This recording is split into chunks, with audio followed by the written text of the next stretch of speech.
This has been the World Cup, where the world caught up. For some years, women's rugby has been open enough, good enough, brilliant enough to create this kind of tournament, a full-blooded, all-on event soaked in highs and lows, in drama and beauty and brand new storylines. For some years, Canada have had enough talent to produce this kind of run. Players and coaches looking at the game in a brand new way, creating one of the most dynamic and exciting teams to watch I've ever seen. And for some years, this team has been good enough to sell out Twickenham. And finally, they have. Stands packed to the rafters as the Red Rose machine rolled back into town. England made winning the World Cup against Canada a generational event this Saturday, as they finally fulfilled a destiny that seemed equally obvious for the last 5 years to any of us watching. Winning the Rugby World Cup for the third time. It was a glorious day for English rugby and a fascinating, excellent display from a team who have had this game and this game alone in their mind for 3 straight years, delivering when it mattered the most. England both got their own game into fine form and did an exceptional job of stopping a Canada side who, if able to fire, would pose an almighty threat to their endless winning run that dates back to like the 1812s or something. And that poses a whole bunch of questions. How did the Red Roses finally do it? How did they finally win that World Cup that's been eluding them for so long? As a Welsh fan, 11 years without winning the World Cup, it actually isn't that long, but we'll let that one slide. Why couldn't Canada fire in the same way as last week? And is this Red Roses team set to, as John Mitchell suggested post-match, dominate the world for the next few years? If the last 5 years of women's international rugby has proven anything, and it's proven quite a few things, it shows that even if you are the most overstacked, overqualified, heaviest favourite in the history of the game, winning a World Cup is hard. It's really difficult to do. And yet England managed to overcome all of the small little hurdles in the background that stand in a way of a team delivering on the day where it matters most, where the pressure is greatest. It's impossible to quantify in detail without speaking to the squad, but England got the mental side of this game clearly, very evidently right. Coach John Mitchell eager to remove the enormous pressure on their shoulders and let them execute both their natural game they've built up over the last few years and a specially assembled game plan with sublime accuracy that managed to completely nullify a Canadian team who had been a danger to literally everyone else they come up against for the last year.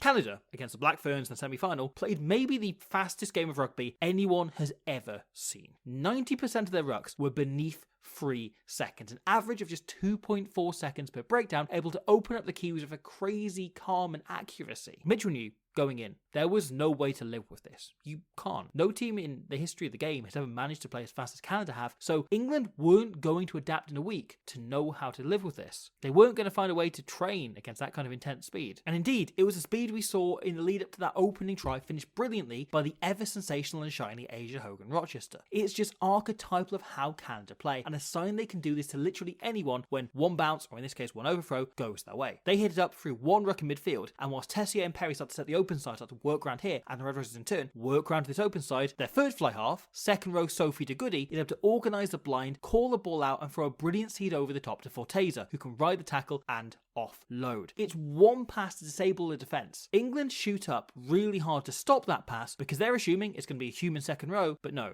it's a goat second row, and she can unlock the space with relative ease and allow AHR to go over in the corner. This is what Canada are all about. All it takes is one fast phase, one quick ball, and Canada's ball players across their pack can find space as fast as any other team's 9 or 10. That's the whole idea, something we've gone into in various videos down the last few weeks. As such, England had only one real avenue to overcome the Maple onslaught. Stop it at source. It's the only way you can deal with it. England could realistically do nothing about the breakdown. Canada's ruck on Saturday was as fast as ever. Their average ruck speed still below 3 seconds, still faster than any team not them have ever accomplished. There was nothing England could do, right? This Red Roses team realistically has about 4, 5 jack-off threats in it, and deploying them every phase to slow the ball down would be a waste of resources, right? You're taking a body out of the line and opening up space somewhere else. And for it to have a meaningful impact, you probably need all 4 going in every single time they get a chance, meaning that tackler then isn't in the main line. And then when Canada do play again, you're down 2 tacklers because 2 people went into that ruck, and the whole deal, right? Instead, England examined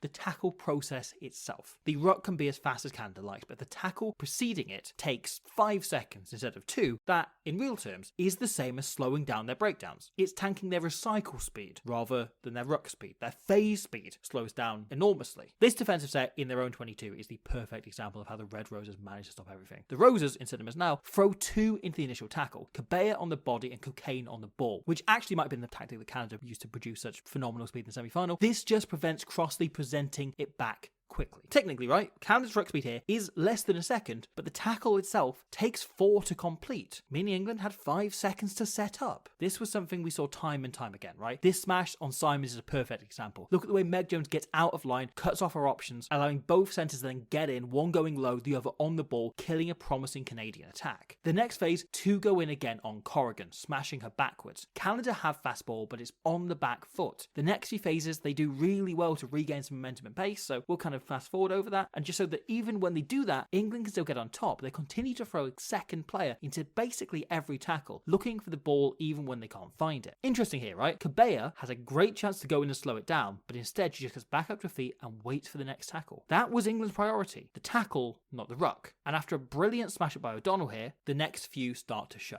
Bottomann's contact onto Tozy here is good enough that she's probably going to actually make more ground if Ward doesn't go in his tackle assist, but knowing about the risk of the offload and fast ball, the second row just grapples a sleeve and wraps the ball up. It's really smart and also ruins Satosi's chance of presenting the ball, Ward rolling across the ruck and slowing it down. It takes a whole 5 seconds for it to come out, so slow that Canada start to feel like a men's team or something, and momentum is now gone. England can now just line up shot after shot, one slow ruck giving their defence time to set properly. Plettier and De Goody go to run a move that's had great results throughout this tournament, but Allcroft has a simple solution. Fold the 9 in half. Something she did again later in the game, just really targeting the scrum half, staying on them and putting pressure on. The whole thing peters out over the next few phases until Perry tries a kick that's almost on but has way too much hang time in the air. Either way, it's a desperation, we're going nowhere option from Canada. The Red Roses defence totally on top fairly early in the game. A lot of that comes down to the power of the Red Roses pack. Yes, the double tackles are great and that was the ideal, but they didn't exclusively look for them. Plenty of times we saw them have the same impact by just getting one of the likes of Allcroft or Matthews into position to put in a titanic shot. Critically, almost always pretty low, not wrapping up ball and all, but looking to get into the midriff and hence able to drive through contact instead of putting all on the hit. Again, if they make the collision, then start driving afterwards, it means the tackle, just in terms of numbers, in terms of seconds, goes on for longer, even if it might be slightly less physical or dominant. Likewise, if they're lucky, it also increases the odds of them falling in the way of the ball, slowing it down a second at the ruck. I don't know if any other team could have done this to Canada in this World Cup, and they certainly couldn't have kept it up for 80, but that's the benefit of having a pack you've drilled to a higher level of S&C than any other team in the world for 5 whole years. Ultimately, it's this physicality and fitness that won England the World Cup, even more than the lovely runs by Kildunn opening Canada up that continue to get Sarah Orchard so excited she could probably survive a Jason Statham crank situation for over a year by just watching an Andrew Ford compilation of them. But that wasn't all. The Crimson Rosa Rubidinosis also employed a fascinating twist on the classic umbrella defence. Canada's whole setup is really reliant on running overs lines, right? Catching the ball and essentially drifting away from the passer, wanting to get on the outside. They want to get onto unprepared shoulders or force the next defender to jam in, taking them out of position if the ball carrier can get an offload away, or they use really quick ball, which some people may have heard Canada do. Likewise, most of their backline patterns revolve around players catching narrow and drifting wide, stretching into space. To prevent this, England didn't change their defensive system, they just had different players lead the line and come up slightly more aggressively than usual. We'd see a forward 1 or 2 out shoot out to prevent the carrier drifting out, or stuff like Hurd here cutting off the options before going in on the balls at tackle assist to hold it up and then ruin the presentation, slowing the entire thing down massively. I don't think Canada played their final a week early, as has become the cliche. It was something more simple than that. The De Goodyites executed their game plan flawlessly in that semi-final, and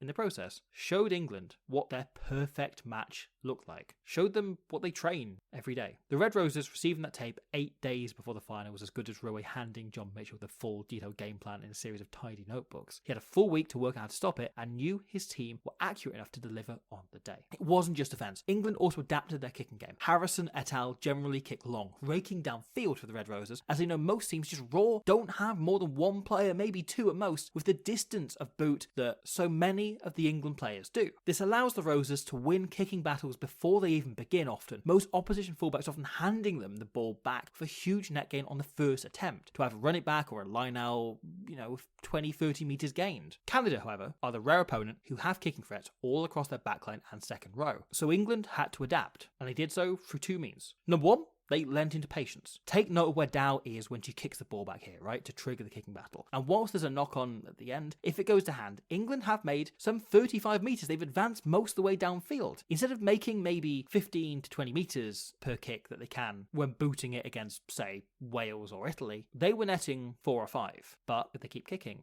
and they keep patient, they keep their cool, those could all add up and they could push Canada back. We probably saw more individual kicking duels than I can remember in any game of women's rugby ever. But there was also a huge increase in contestable kicking for this final. We noted in our preview last week that if there's one real genuine weakness in this Canadian team, it's the fact that they're not that great under the high ball, and England identified that. This is a really smart decision by Harrison. The Canada line here has a pretty obvious seam, right? A join between the forwards and backs, and she just sends Bottomman straight into it. It takes all of the forwards out of the game, meaning the Canadian backs are stretched thin. They're the only ones really on this side, and so they have to watch the faces in front of them instead of the spaces behind them. Simons can't afford to drop it all, putting all the pressure on Corrigan, who's sprinting in from miles away, right? This is just 3 minutes into the game, and all tournament long, and frankly for the last few years, England have always kicked long. They always go for length, not height. So Corrigan is positioned to cover that for these deep sweepers, meaning that when Harrison instead puts it right up in the air, right up so bloody high, Corrigan has to sprint some 30 metres plus to get the ball versus a fairly leisurely 15 for breach. And whilst it still does fall on Corrigan's side, it puts Perry and hence Canada under enormous pressure over the next few phases. And likewise, this spiral bomb in the dying minutes from Kildun was a really smartly identified blind spot. It goes over Apps' head, so she'll have to turn slightly awkwardly to gather it, but anyone coming forwards onto it would find their scrum half in the way and make it tricky to catch. The ball swirls on its way down and grants England a significant net gain. Canada aren't able to play the game if they're only ever receiving the ball on the back foot, and the Red Roses kicking game guaranteed that. It was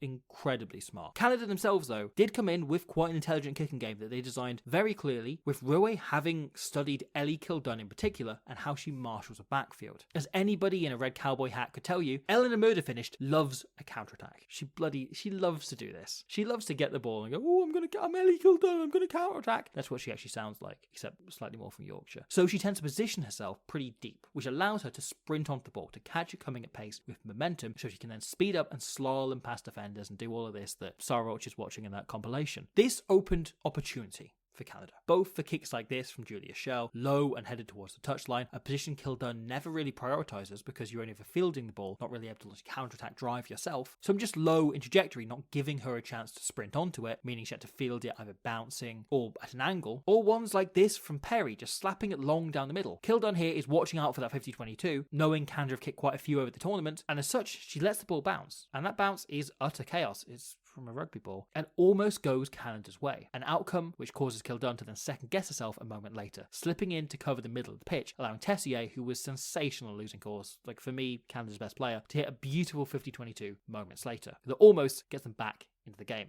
Canada came in with a plan, and then got punched in the face. The element of surprise taken away by the BBC being so inconsiderate as to broadcast the semi-final live to millions of people, and England took advantage. These small tweaks to the game plan allowed the team to nullify their leafy opposition and reduce this occasion down from World Cup final to just another Red Roses game. This team are so dominant, week on week on week, and they score tries that feel very often broadly the same. And with relative ease, they got back to scoring those tries again and again and again. The scrum was a huge weapon all game long. Talika Manine has been one of the players of the tournament for me, but came undone against the raw power of Hannah Bottomman on Saturday, yet was trusted by Rowe to stay on for what she can do in the loose, despite the fact they were struggling in the scrum. The huge physicality won both critical penalties to apply and relieve pressure, and opened up the game wider, whether it's a pair of lovely passes here, easily getting the other side of a retreating Canadian backline trying to get behind the scrum as it's going backwards, to get breach away down the wing, or Alex Matthews' first try. Once they're going forward, and Davison's arm is out, England wheel the scrum. It's already turning a little bit from Canada, but they go all in, slam that thing sideways. Worst case scenario, right? This gets called back because it's going sideways. But best case scenario is exactly this. This is why you want to do it, right? It takes Canada's back row entirely out of the game. Pelletier and Tessier have to come in on Hunt, but the space that's supposed to be covered here by Pack 1, the open side flanker, is empty because Maud Muir's dragging her to Timbuktu over here, allowing a simple offload to put Matthews over. Their attention to detail is just so good in every single part of their game. Abby Ward makes a great, almost Canada style, pick and go here, getting within a yard, but watch Zoe Allcroft's clean out. She pins Bogue on the floor, lying so hard you'd think she works the WIU. She extends herself beyond the Canadian line and creates a disconnect between De Goody and Menin here. This forces Royer to go the long way round when folding across, in turn putting Britt Castle in an impossible position here, which is really smartly identified by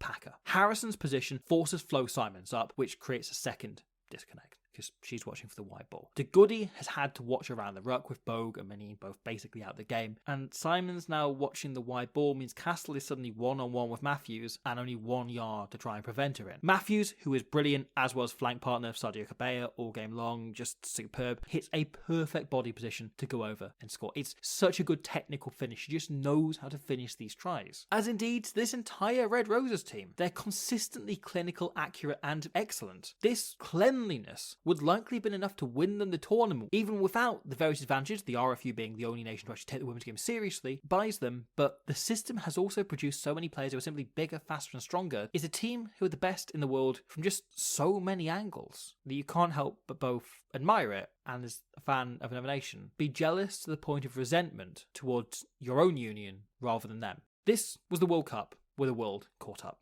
Yeah, I hope for the sake of the game's continued growth, this next World Cup cycle is the one where the world catches up to England. This will only happen if other unions invest. For most, it won't look the same as what the RFU have done. Establishing a professional league and robust system in the same way is probably only really possible in France, maybe one or two others, but it's up to other nations to follow Canada's example instead and build a system that works for them and not just skimp, rather than just the one that strikes the best balance between least money being spent to fewest complaints on social media about it, balance that it feels like every other nation is chasing at the minute. The story of Canada's crowdfunding their way to this World Cup is being consistently misreported, right? The union raised enough money to get this squad to the tournament, but unwilling to settle for the semi-final or quarters that they have in past years, they asked Rouet and his squad's leadership group what resource they felt they needed in order to go further and win the whole bloody thing, then costed those up and crowdfunded the remainder they needed to provide the squad with a realistic chance of going all the way. They weren't willing to settle for what they had. They wanted to win. This World Cup was stuffed with teams like Wales, Scotland, Italy, Australia, and let's be honest, New Zealand, whose unions didn't dream as big as England or Canada and just gave the coaches a skimpy maximum budget. A budget to cover everything and just get them to the World Cup, instead of one that can make them truly excel and get the most out of the talent their nation has, as the RFU were able to provide and Rugby Canada found any hook or crook means of sorting out. This World Cup final was contested, make no bones about it, by the two most ambitious teams with the two most ambitious unions. And as a reward, the carrot on the stick was right there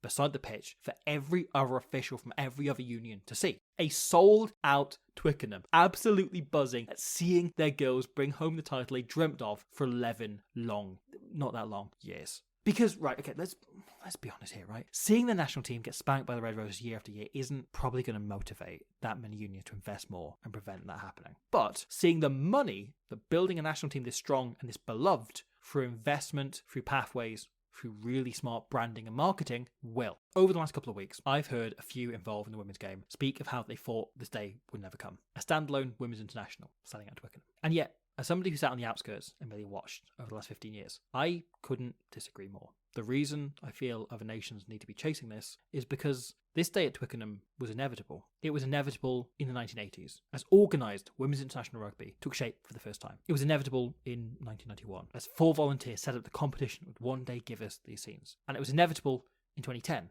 as television coverage of every match made the game suddenly accessible and set in motion a steady climb over the following 3 tournaments to this. And it went from inevitable to happening in 2019 when the RFU made the decision to professionalise the women's setup and establish the Premier 15s. I've said it before and I stand by it. Women's rugby will, inside my lifetime, outgrow the men's game. This was a critical day on that journey. It's a scene that I truly believe was inevitable, and one I also truly believe, inside the next 5 years, will look normal. This was the World Cup where the world caught up on what women's rugby has been all along. A sport that's about to take over the world.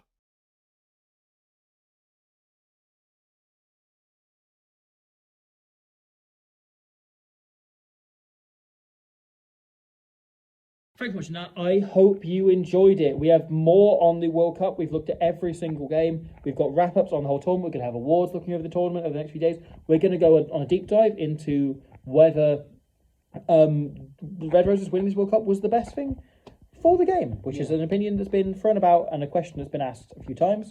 We're going to look at plenty. So, you think this is the final video on the Rugby World Cup? No, we have 3 more still to come. And after that, the World Cup is done. And then there'll be plenty more as well. No Rugby Championship, I'm afraid, this week, but it's been exhausting. It's been a lot. And I am intending to take my first full week off in 4 years, since 2021 when I got very ill. So we'll see you very soon. I may or may not still be talking about rugby. Who knows? Yeah, we'll find out when we get there. But thank you for tuning in over this World Cup. It's been great. We've done a lot of it over on More Switch Rugby, our second channel. And we'll see you very soon for more rugby.